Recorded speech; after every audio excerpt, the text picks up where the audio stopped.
సుమన్ టీవీలో మీ business promotions కోసం ఈ కింది నెంబర్ను సంప్రదించగలరు.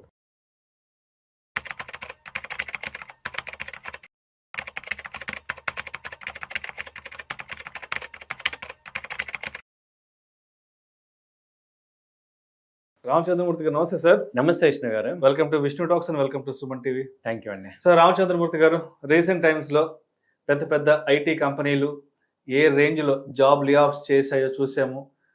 ఆరకిల్ గానే ఉండి, తర్వాత మొన్నటికి మన ఏదో అమెజాన్లో కూడా ఏదో జాబ్ ఆఫ్స్ అంటూ కూడా కొన్ని వార్తలు వచ్చాయి. సో ఇప్పుడు ఎవరైతే అమెరికాలో ఉన్నటువంటి భారతీయులు ఈ కంపెనీల నుంచి ఉద్యోగాలను కోల్పోయారో, సో వాళ్ళందరూ కూడా చాలామంది భారతదేశానికి తిరిగి వచ్చేద్దాం అనుకుంటున్నారు. సో మరి ఇప్పుడు విదేశాల్లో ఉండి ఉద్యోగాలు కోల్పోయి భారతదేశానికి వచ్చేద్దాం అనుకున్న వాళ్ళకి ఇక్కడ ఉన్నటువంటి అవకాశాలు ఏమున్నాయి ఇప్పుడు అసలు? యాక్చువల్గా అండి, ఇప్పుడు ఇది మీ మధ్య చాలాసార్లు వింటున్నాం. అమెరికాలో ఏంటంటే అది వరకు ఉన్నంత పీస్ ఆఫ్ మైండ్ ఇప్పుడు లేదు. అంత స్ట్రెస్ అయిపోయింది. ఎప్పుడైతే ఈ ట్రంప్ అధికారం వచ్చాక రోజుకో డెసిషన్ తీసుకోవటం, అలాగే అమెరికా ఫస్ట్ అనే నినాదంతో ఏమైందంటే అంతకుముందు లేని ఆ డిస్పారిటీ వచ్చేసింది. అంటే ఇండియన్స్ని లేకపోతే అవుట్ సైడర్స్ని, ఫారినర్స్ అందరినీ ఒక సెకండ్ గ్రేడ్గా చూడటం, వీళ్ళ వల్ల మనకి ఇబ్బంది అవుతుంది అనేది ఒక పార్షియాలిటీ ధోరణి అది అక్కడ పెరిగిపోయింది. దాంతోపాటు ఈ జాబ్ పోవటంతో అసలు అందరికీ ఏమవుతుందంటే, ముందు ఏ మనిషికైనా కావాల్సింది ఏంటంటే ఆయన పర్సనల్ రెస్పెక్ట్ కావాలి, ప్లస్ లైఫ్ హ్యాపీగా ఉండే ఎన్విరాన్మెంట్ కావాలి. ఆ రెండు పోవటంతో ఏమవుతుందంటే, ఇప్పుడు ఒక పక్క ఎక్కడికి వెళ్ళినా కానీ నువ్వు ఇండియన్వి లేకపోతే నువ్వు అమెరికా చైనావి, మీ వల్ల మేము మా కంట్రీ డెవలప్ భేదం వచ్చేస్తుంది. దాంతో ఏమవుతుందంటే, ఒక స్టేజ్కి వెళ్ళిపోయిన వాళ్ళకి, ఒక సంపాదించిన వాళ్ళకి ఏమవుతుందంటే, ఎందుకు ఇంక ఇక్కడ ఉండి చేసేది ఏంటి? ఏదైతే ఇప్పుడు 20 years 30లో ఉన్నప్పుడు ఉండే ఫైర్ 60 yearsకి వచ్చేపాటికి ఏమవుతుందంటే, ఓకే సాధించేసాం కదా, ఇంకేముంది, ఇక్కడ చేసేది ఏముంది అని చూసేసాం, ఇక్కడ చూడాల్సిన పీక్స్ మొత్తం చూసేసాము కదా అని మనం బ్యాక్ వెళ్దాము. ఈ యొక్క మనకున్న ఎక్స్పీరియన్స్ని నిజంగా ఇండియాలో వాళ్ళకి డిమాండ్ ఉంది.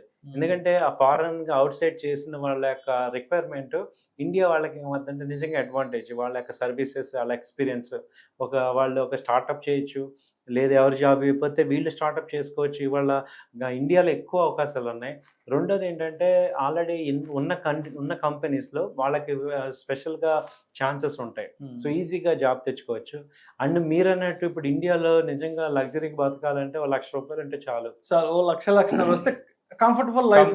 ఇంకా భార్యాభర్త ఇద్దరు కలిసి ఓ 2.5-3 లక్షలు సంపాదించుకుంటే చాలా ఇక్కడే స్వర్గం. నేను 2-3 నాకు వాళ్ళతో మాట్లాడాను. నేను సరసపడ్డారు.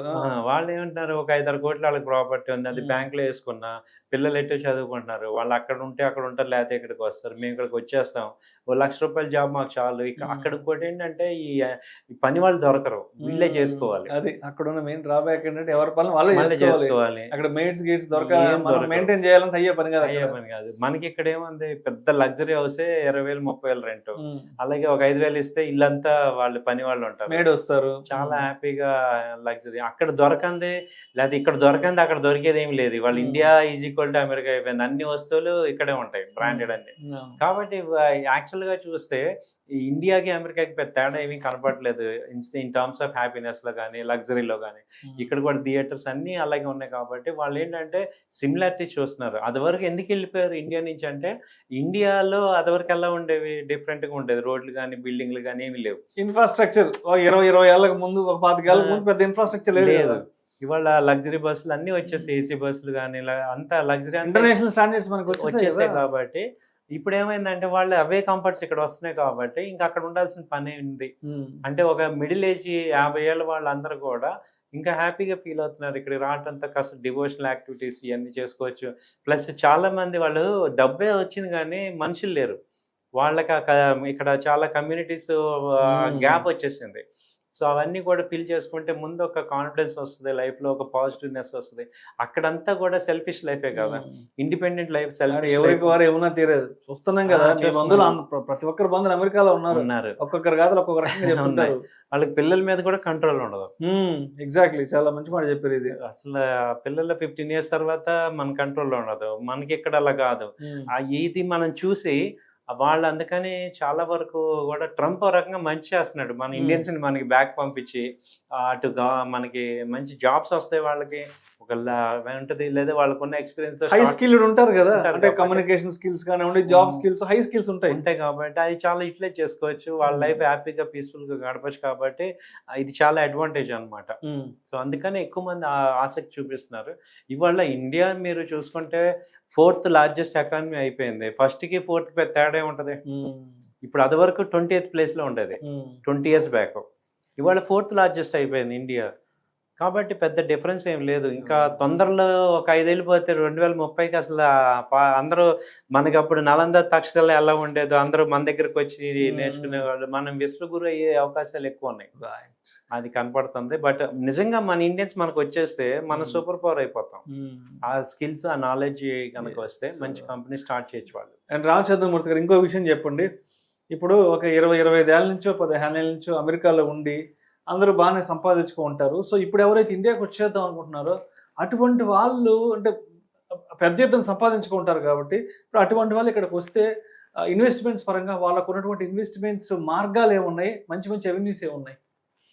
యాక్చువల్గా ఏంటంటే అండి, ఇప్పుడు నేను దాదాపు ఒక 10 మందితో మాట్లాడితే 10 రకాల ఒపీనియన్స్ చెప్పారు.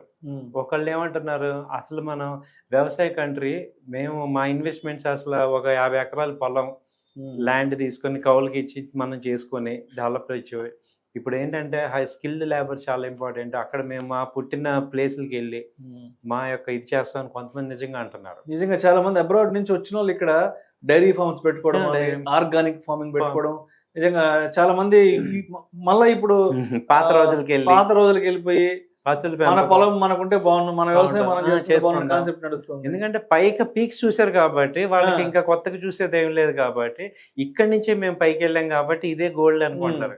స్వచ్ఛమైన గేదె పాలు తాగటం, ఆ స్వచ్ఛమైన వాతావరణం పీల్చుకోవటం. సో అదొక కొంతమంది అటు ఇంట్రెస్ట్ చూపిస్తున్నారు. కొంతమంది ఏమంటున్నారు అంటే మా స్కిల్స్ ని నెక్స్ట్ జనరేషన్కి ఇద్దాము, సో స్టార్ట్అప్ పెడదాం, సో మంచి బిజినెస్ స్కిల్స్, అలాగే ఒక ఎడ్యుకేషన్ ఇన్స్టిట్యూట్స్ పెడదాం. సో కొంత స్కిల్స్ డెవలప్మెంట్ ఉన్నాళ్ళు వీళ్ళు ఏం చేస్తున్నారంటే ఆల్రెడీ వీళ్ళతో కొంతమంది టైఅప్ అయ్యి గ్రూప్ స్కిల్స్ పెంచుకోవటం, ఒక ట్రైనర్స్కి ఎక్కువ అవుతున్నారు. అది రిస్క్ లేదు, ట్రైనర్స్ అయ్యే అవకాశాలు. ఇంకొకటి ఏంటంటే కొన్ని కంపెనీస్కి CEO అవుదాం, అలాంటి ఆపర్చునిటీస్ తీసుకుందాం అనుకుంటారు. సో అలా రకరకాల ఆపర్చునిటీస్ ఉన్నాయి ఇండియాలో. వాళ్ళకి ఈజీగా జాబ్స్ వస్తాయి. అలాగే ఇండియాలో ఉన్న వాళ్ళకి కూడా థ్రెట్ కాదు వాళ్ళ వల్ల, ఎందుకంటే ఇది ఇండియా పెద్ద సముద్రం అయిపోయింది. సో ఇప్పుడు ఏమైందంటే IT companies mid cap cities కూడా వెళ్తున్నాయి. ఎందుకంటే బెంగళూరు కాస్ట్లీ అయిపోయింది. ఇప్పుడు ఈ మెట్రో కాస్ట్లీ అయిపోయినప్పుడు ఐటీలో ఇప్పుడు ఏంటి నెక్స్ట్ మిడ్ సిటీస్ కూడా ఇప్పుడు నెక్స్ట్ ఫ్లో అవుతుంది. కాబట్టి వాళ్ళకి కూడా అక్కడ ఆపర్చునిటీస్ ఎక్కువ ఉంటాయి. కాబట్టి ఇదేమీ థ్రెట్ కాదు. So right sir. Thank you so much Ramachandramurthy గారు. సో అంటే విదేశాల్లో ఎవరైతే కొంతమంది జాబ్ లే ఆఫ్ అయ్యి తిరిగి భారతదేశానికి వద్దాం అనుకుంటున్నారు, అటువంటి వాళ్ళకి మన భారతదేశంలో ఉన్నటువంటి అవకాశాలు ఏంటి, అంటే ఎటువంటి ఆపర్చునిటీస్ ఇక్కడ వెయిట్ చేస్తున్నాయి, అండ్ వాళ్ళు పెట్టుబడులు పెట్టడానికి ఎటువంటి మార్గాలు ఉన్నాయి అన్నదాని గురించి చాలా చక్కగా, చాలా సరళమైన రీతిలో ఎక్స్ప్లెయిన్ చేశారు sir. Thank you so much sir. Thank you అండి. Thank you.